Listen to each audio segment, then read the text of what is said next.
Hello दोस्तों, स्वागत है आपका मेरे इस यूट्यूब चैनल के ऊपर। दोस्तों, जैसे आज की इस वीडियो में हम NSDL IPO का एक छोटा सा एक एनालिसिस करने वाले हैं।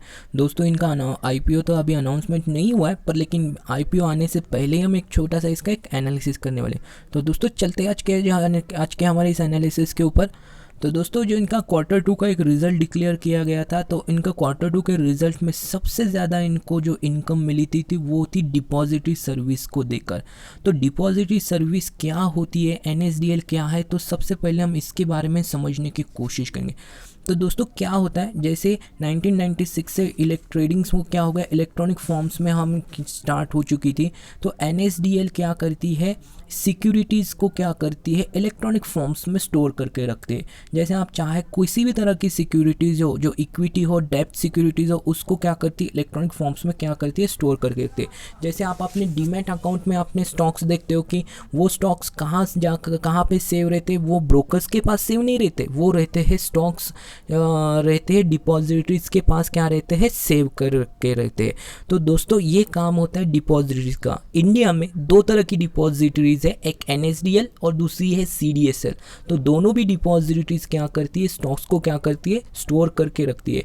ये डिपेंड करता है कि आपका जो ब्रोकर है, जिस डीमैट अकाउंट जो आपका डीमैट अकाउंट जिस ब्रोकर के साथ है, वो किसके साथ रजिस्टर है, उसके ऊपर डिपेंड करता है। जैसे जीरोडा ब्रोकर हो गया, वो CDSL के साथ रजिस्टर है। एंजल ब्रोकिंग हो गया वो, और एंजल ब्रोकिंग ने आनंद राठी ब्रोकर्स हो गया, एक्सिस सिक्योरिटीज़ हो गए, इन सभी का अकाउंट जो है NSDL के पास है। तो ये काम होता है डिपॉजिटरी का।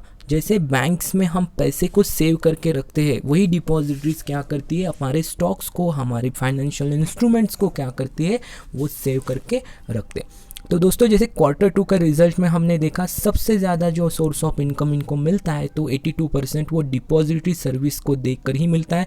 बैंकिंग से उनको 3% इनकम जनरेट होता है और DBMS से उनको 15% इनकम जनरेट होता है। अगर बैंकिंग में देखा जाए तो ये लिमिटेड बैंकिंग सर्विस प्रोवाइड करती है, फुल टाइम बैंकिंग सर्विसेज ये नहीं देती है, तो इनकी थ्रू से 3% आता है।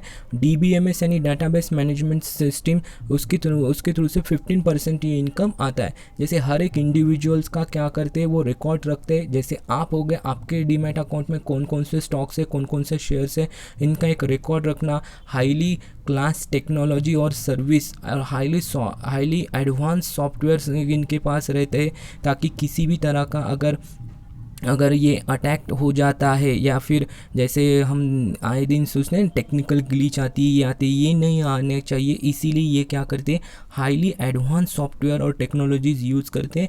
तो उसका जो एक सोर्स ऑफ इनकम इनके DBMS में आता है। तो नेक्स्ट स्लाइड्स में हम समझने की कोशिश करेंगे कि डिपॉजिटरीज और बैंक्स में क्या डिफरेंस है। जैसे आपका अकाउंट बैंक के साथ होता है, तो बैंक में आप क्या करते हैं, अपने पैसे को सेव करके रखते हो, अलग अलग सर्विसेज का यूज़ करते हो। जैसे RDs हो गई, फिक्स डिपॉजिट हो, उसमें आप अपने क्या करते हो, पैसे को इन्वेस्ट करते हो और वो सेव करके रखते हो। उसी तरह डिपॉजिटरीज भी क्या करती है, हमारे जो स्टॉक्स हो गई, जो डेप्ट इंस्ट्रूमेंट्स हो गए, जो भी फाइनेंशियल इंस्ट्रूमेंट्स इलेक्ट्रॉनिक फॉर्म्स में ट्रेड होते हैं, उनको स्टोर करने का काम होता है डिपॉजिटरीज का। तो डिपॉजिटरीज में देखा जाए तो इंडिया में सिर्फ दो ही डिपॉजिटरीज है। NSDL नेशनल स्टॉक एक्सचेंज के लिए वर्क करती है और CDSL BSE के लिए वर्क करती है। नेक्स्ट, उनका जो सबसे ज़्यादा सोर्स ऑफ इनकम आता है, वो डिपॉजिटरीज को सर्विस देकर ही इनको इनकम मिलता है। तो सबसे पहले एक एक सर्विसेज को समझने की कोशिश करेंगे। कई सारी सर्विसेज NSDL प्रोवाइड करते हैं, तो उसमें से कुछ इंपॉर्टेंट सर्विस मैंने खास आपके लिए लेकर आया हूँ। सबसे पहले इनकी जो इंपॉर्टेंट सर्विस है, कॉरपोरेट एक्शंस। तो कॉरपोरेट एक्शन, जैसे कॉरपोरेट एक्शन में जो भी लिस्टेड कंपनी हो या अनलिस्टेड कंपनी हो, लिस्टेड कंपनी स्टॉक एक्सचेंज पे रजिस्टर्स होती है, तो उनकी तरफ से किसी भी तरह का अगर एक्शंस लिया जाता है, चाहे वो बोनस इश्यू हो, स्प्लिट शेयर्स हो, उसके बाद प्रेफरेंसेस ऑफ शेयर हो, राइट इश्यू हो, बायबैक हो, डिविडेंड हो, किसी भी तरह का अगर जो सर्विसेज अगर लिस्टेड कंपनीज को अपने इन्वेस्टर्स को देना है, या फिर किसी भी तरह के सर्विसेज को उनको लेना है, तो उनको किसके पास जाना पड़ता है, उनको जाना पड़ता है डिपॉजिटरीज के पास। ठीक है। तो ये हो गया कॉरपोरेट एक्शंस में, जो इनको क्या करना पड़ता है, किसी के पास जाना पड़ता है, फाइनली डिपॉजिटरीज के पास ही इनको क्या करना पड़ता है, यूज़ करना पड़ता है, और तब जाकर इनको ये सर्विसेज मिल जाती है। तो सबसे ज़्यादा कॉरपोरेट एक्शंस होते हैं। उसके बाद जो नेक्स्ट सर्विसेज ये प्रोवाइड करती है डीपी चार्ज। जैसे आप क्या करते हो, स्टॉक्स को खरीदते हो और आपके डीमैट अकाउंट में वो स्टॉक्स क्या करते हैं, रहते। चाहे तो आपको उस स्टॉक्स को बाय करते समय तो आपको किसी भी तरह का चार्ज तो नहीं देना पड़ता है, पर लेकिन जब आप स्टॉक्स को सेल करते हो डीमैट अकाउंट में से, तब आपको डीपी चार्जेस आपको क्या करने पड़ते हैं, देने पड़ते हैं। तो डीपी चार्ज क्या होता है, डीपी चार्ज यानी होता है डिपॉजिटरी चार्ज। तो डिपॉजिटरी चार्ज जो होता है वो दोनों को भी एक सोर्स ऑफ इनकम होता है, डिपॉजिटरीज को भी और ब्रोकर्स को भी। नहीं समझ में आया तो लोग समझने की कोशिश करते हैं। जैसे मान लो आपका अगर डीमैट अकाउंट एंजल ब्रोकिंग के पास है, तो जब भी आप स्टॉक्स को सेल करोगे अपने होल्डिंग में से, तब उसके ऊपर एक डीपी चार्ज लगेगा जो आपके कॉन्ट्रैक्ट नोट में भी नहीं दिखाई देता है, वो ऑटोमेटिकली आपके फंड में से या बैलेंस में से डिडक्ट हो जाता है। तो वो सोर्स ऑफ इनकम रहेगा एंजल ब्रोकिंग को भी, यानी मान लो 15 रुपीज़, फॉर एग्जांपल 15 रुपीज़ अगर आपके अकाउंट में से डिडक्ट हो गए, तो 15 रुपीज़ में से कुछ इनकम आपके ब्रोकर को मिलेगा और कुछ इनकम क्या कर लेंगे, डिपॉजिटरीज अपने पास रहेंगे, क्योंकि उन्होंने क्या किया था, आपके स्टॉक्स को सेव करके रखा था, डिपॉजिटरी के पास सेव थे। जब सेल करोगे तो आप उसको एक सर्विस चार्ज आपको क्या करना पड़ता है, देना पड़ता है। ठीक है, तो ये तो हुआ डीपी चार्ज। उसके बाद ई कैश सर्विस। सबसे पहले ई कैश सर्विसेज को हम समझने की कोशिश करेंगे कि ई यानी इलेक्ट्रॉनिकली कंसोलिडेटेड अकाउंट स्टेटमेंट होता है ई कैश। ठीक है, तो जैसे आप चाहे किसी भी तरह के फाइनेंशियल इंस्ट्रूमेंट्स में निवेश करते हो, चाहे आपका म्यूचुअल फंड की होल्डिंग हो, चाहे आपके स्टॉक्स की होल्डिंग हो, चाहे किसी तरह के डेब्ट इंस्ट्रूमेंट्स में भी आपका निवेश हो, बॉन्ड्स हो, वो सब आपको एंड ऑफ द मंथ, जैसे नॉर्मली 25 26 को ये क्या करता है, आपकी ईमेल आपको आता है और उस ईमेल में आपको क्या करें, आपको देखने को मिलेगा सभी तरह के इन्वेस्टमेंट को आपको दिखाई देगी। और ये सब इन्वेस्टमेंट आपका जो पैन कार्ड डिपॉजिटरी के साथ लिंक होता है, तो उसी तरह से ये क्या किया जाता है, डेटा रिट्रीव किया जाता है और आपको भेजा जाता है, जिसमें आपका स्टॉक्स में इतना निवेश है, म्यूचुअल फंड में इतना निवेश किया है, डेब्ट में आपका इतना निवेश है, ये सब आपको दिखाई देता है ई कैश सर्विसेज में। तो ई कैश का सर्विसेज का लॉन्ग फॉर्म है कंसोलिडेटेड अकाउंट सर्विस। उसके बाद ई वोटिंग में भी क्या करते हैं, बहुत सारी कंपनीज की एजीएम्स होती है। एजीएम्स के बाद वो अपने स्टॉक होल्डर्स को, शेयर होल्डर्स को वोटिंग के लिए क्या करती है, उनकी परमिशंस लेनी पड़ती है। अगर ई वोटिंग भी आपको अगर करना है तो आपको क्या करना पड़ता है, डिपॉजिटरीज के साथ रजिस्टर करना पड़ता है, और वो रजिस्टर करने के बाद ही आप क्या कर सकते हो, ई वोटिंग में पार्टिसिपेट कर सकते हो।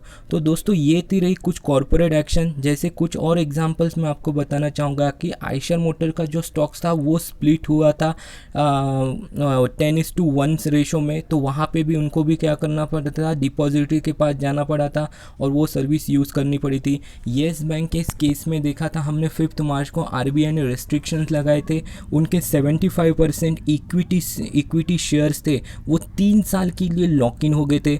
तो दोस्तों इस तरह के कॉर्पोरेट एक्शन, चाहे किसी भी तरह का कॉर्पोरेट एक्शन हो, लिस्टेड कंपनीज हो, उनको डिपॉजिटरी के पास जाना पड़ेगा, वो सर्विस को यूज़ करना पड़ेगा। और जितनी ज़्यादा corporate actions, mutual fund house, banks, brokers, demat account जितने ज़्यादा ओपन हो गए, उतना ज़्यादा डिपॉजिटरीज का इनकम क्या होते जाएगा, बढ़ते जाएगा।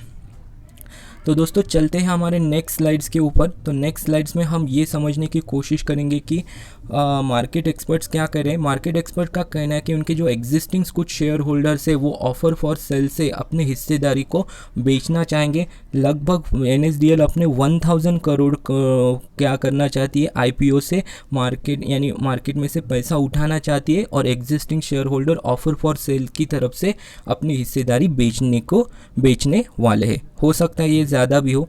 उसके बाद कुछ इंटरेस्टिंग फैक्ट आपको मैं बताना चाहूँगा कि 4033 account per day, 4033 account per day यहाँ पे क्या हो रही है, ओपन होते जा रहे हैं। तो NSDL का और CDSL का कुछ अगर कंपैरिजन अगर हम देखते हैं तो 31 जनवरी तक NSDL के पास टोटल इन्वेस्टर्स अकाउंट अगर देखे जाए तो 2,10,97,183 अकाउंट है, और वही CDSL जो इसका कॉम्पिटिटर है उनके पास थे 3,04,09,585 अकाउंट CDSL के साथ रहते।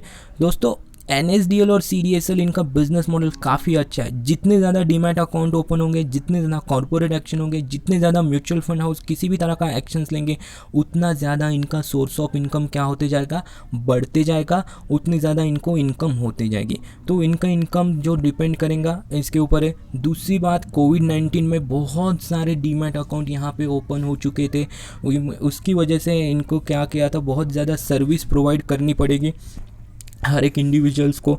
तो इसी तरह से इनका बिजनेस है बढ़ते जाएगा, इनके सर्विसेज सोर्स ऑफ इनकम क्या होते जाएंगे, दिन ब दिन बढ़ते जाएंगे। ठीक है, तो इस तरह से इनका जो बिज़नेस मॉडल है काफ़ी यूनिक बिज़नेस मॉडल है, काफ़ी अच्छा बिज़नेस मॉडल है। उसके बाद FY20 के एनुअल रिपोर्ट्स को हम अगर स्टडी किया जाए तो सबसे ज़्यादा कॉरपोरेट एक्शंस अगर देखा जाए तो वो होते म्यूचुअल फंड हाउस की तरफ से। जो FY19 में अगर देखा जाए तो FY19 में जो इनके कॉरपोरेट एक्शंस देखे थे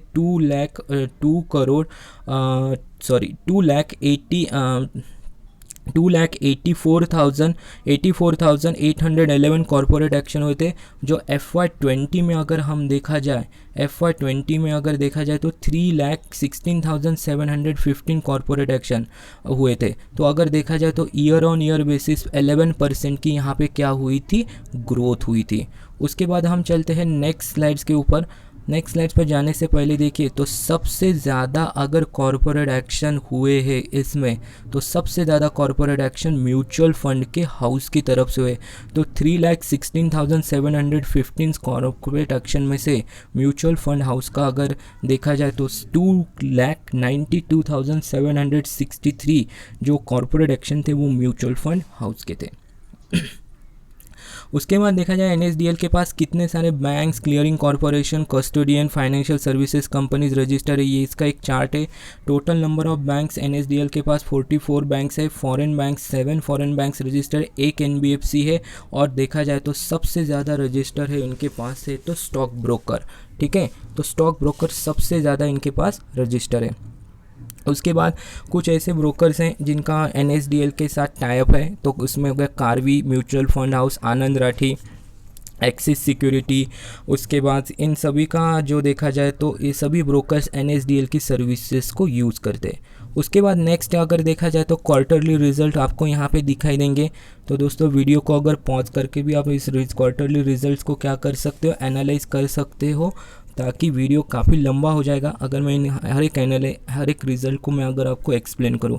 तो शॉर्ट में हम देखते हैं कि Q2 का जो इनका इनकम था 7,836.37 करोड़ रुपीज़ था। वही Q2 में इनका रिज़ल्ट अगर देखा जाए तो जो सितंबर क्वार्टर था इनका इनकम क्या हुआ है, लगभग बढ़ा है 10,345.67 करोड़, यानी बढ़ा है। और उसके बाद जो इनका जो नेट प्रॉफिट था, तो नेट प्रॉफिट में भी सिग्निफिकेंट जंप हुए क्वार्टर ऑन क्वार्टर बेसिस पे। जो Q1 में इनका जो नेट प्रॉफिट था, Q1 में जो नेट प्रॉफिट था 3,362 करोड़ था, वही Q2 में इनका नेट प्रॉफिट हुआ 4,983.57 करोड़ हुआ। अगर Q3 के जो रिज़ल्ट है इन्होंने अभी तक अनाउंस नहीं किए, तो इसीलिए ये रिज़ल्ट अभी भी हमारे पास अवेलेबल नहीं है। तो दोस्तों वीडियो पॉज करके भी देख सकते हो। उसके बाद हम ये देखने की कोशिश करेंगे कि इनके एनुअल रिज़ल्ट किस तरह से रहे। तो FY19 को FY20 के साथ अगर हम कंपेयर करते हैं तो 26,025.29 करोड़ इन्होंने बिजनेस इनका था, इनका टोटल इनकम था। वही अगर नेक्स्ट फाइनेंशियल ईयर में FY20 के साथ कंपेयर करते हैं तो ऑलमोस्ट 3,000 करोड़ की क्या हुई, यहाँ पे जंप हुई है, ग्रोथ हुई इनकम में। PBT प्रॉफिट बिफोर टैक्स में भी अगर हम देखा जाए तो 12,487 करोड़ 87.48 करोड़ का इनका जो प्रॉफिट बिफोर टैक्स था वही अगर नेक्स्ट फाइनेंशियल ईयर में 13,781.3 करोड़ हुआ। नेट प्रॉफिट अगर हम देखते हैं यहाँ पे तो FY19 में इनका नेट प्रॉफिट 9,593.64 करोड़ था। वही FY20 में इनका जो नेट प्रॉफिट था 10,841.6 करोड़, यानी काफ़ी अच्छे से जंप हुए। दोस्तों वीडियो पॉज कर भी इन फाइनेंशियल रिजल्ट को एनालिसिस आप कर सकते हो। तो दोस्तों शेयर होल्डिंग पैटर्न्स में अगर हम देखते हैं तो शेयर होल्डिंग पैटर्न्स में सबसे ज़्यादा शेयर होल्डिंग पैटर्न्स में अगर हम देखा जाए तो 68% जो शेयर होल्डिंग में है, तो बैंक और फाइनेंशियल इंस्टीट्यूट के पास 68% का शेयर्स है। उसके बाद NSE जो सबसे बड़ा दूसरा शेयर होल्डर्स है, तो NSE के पास 24% होल्डिंग है। अल्टरनेटिव इन्वेस्टमेंट के पास 5% होल्डिंग और इंश्योरेंस कंपनीज के पास 3% होल्डिंग है। और अगर देखा जाए जो बैंक का जो 68% शेयर होल्डिंग है, तो उसमें सबसे ज़्यादा अगर हिस्सेदारी देखी जाए तो IDBI बैंक के पास 26.1% शेयर होल्डिंग IDBI बैंक के पास है। उसके बाद नेक्स्ट बैंक है HDFC बैंक, 9.95% होल्डिंग रखता है। SBI 5%, Dutch bank 5%, unit trust of India इनके पास भी 5% की स्टॉक होल्डिंग है। दोस्तों NSDL काफ़ी और सारी अच्छी सर्विसेज प्रोवाइड करता है, जैसे पैन कार्ड का रजिस्ट्रेशन करना हो तो आपको पैन कार्ड निकालना भी हो तो वो भी NSDL प्रोवाइड करता है। उसके बाद speed consolidated account statement, mobile app, ये सभी सर्विसेज ये प्रोवाइड करता है। दोस्तों मैंने एक स्क्रीनशॉट आपके लिए यहाँ पे दिखा है। जब भी आप स्टॉक्स को सेल करते हो अपने होल्डिंग में से, तुरंत आपको डिपॉजिटरीज क्या करती है, SMS अलर्ट से ये सर्विसेज क्या करती है, आपको प्रोवाइड करती है, आपको मिलता है। तो ये देखिए दोस्तों, मेरा जो ब्रोकर है ज़ीरोधा है, उनका जो डीमैट अकाउंट है CDSL के साथ है, तो वो जब भी मैं स्टॉक्स को सेल करता हूँ अपने होल्डिंग में से, तुरंत वो क्या करती है, मैसेज मुझे सेंड कर देती है। तो इस तरह से ये सर्विसेज क्या करती है, डिपॉजिटरी प्रोवाइड करती है।